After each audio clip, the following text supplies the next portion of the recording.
Okay, let's unpack this.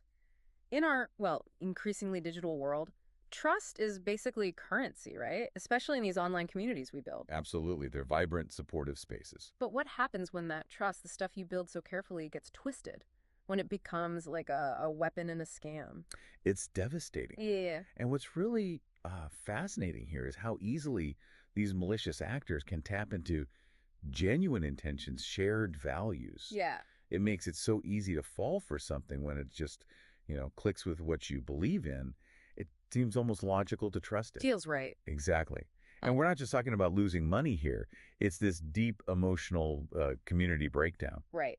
So our mission for this deep dive is to get into the story of Hannah, an influencer, how this seemingly great opportunity, all about women helping women, turned into, well, a massive loss of trust for her and her followers. Mm-hmm.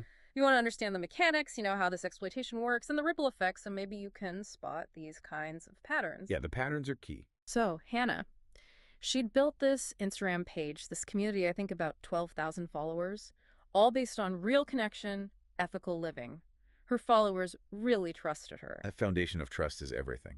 So when this person, Ghazala Din, reached out about a property investment scheme emphasizing women helping women, community building, it just sounded perfect, right in line with Hannah's whole brand. It felt authentic to her and her audience. Classic setup. Totally. And Ghazala, she painted this really compelling picture, didn't she? Financial independence, growing together, small investments, so it felt accessible. Yeah.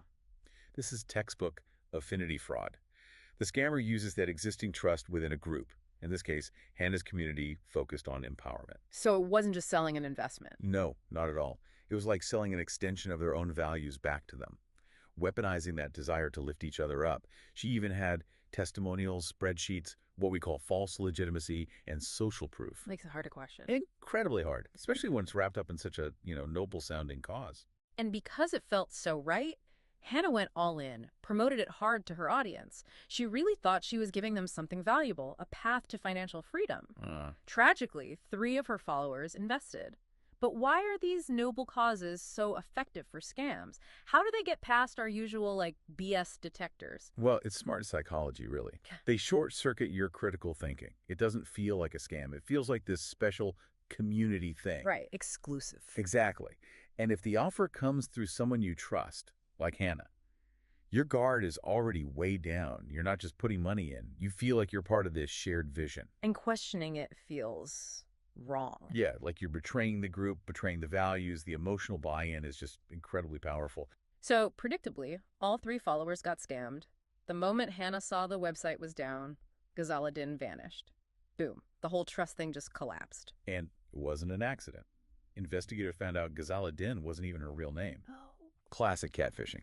Apparently, she'd run similar scams before, different names, specifically targeting women's groups, influencers focused on empowerment.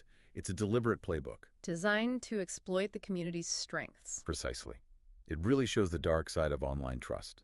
It's not just about, say, tech security, but the human vulnerability, the way shared values can be twisted. These people are masters at manipulating emotions. Yeah. They find a community's core belief, empowerment, ethics, whatever, and build a fake narrative around it just to pull the rug out. And the fallout for Hannah, immediate, severe. She apologized publicly, took responsibility, but The damage was done. Yeah, brand deal's gone, comments full of abuse. She ended up just going silent on social media. All that work built on trust, gone when the trust disappeared. It's a tough lesson. Such a stark reminder of how vulnerable building these online communities can be. And this raises a really important question, doesn't it?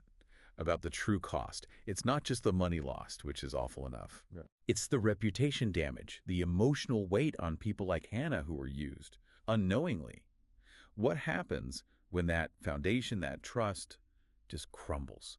It really forces you to think about vigilance. So what does this all mean for us listening? I think this story just hammers home how fast an influencer's hard work can unravel. Years of building trust, gone, especially when good intentions get targeted so deliberately. It shows how sophisticated these scams can be, exploiting the very things that make communities strong. Yeah, it's a sobering thought about how fragile these online connections can sometimes feel. So maybe consider this. In this age where we're all so connected online, how can we, you, me, everyone, get better at telling real opportunities from these calculated deceptions? And what part do we all play in making the online space safer, more resilient, so trust isn't used as a weapon?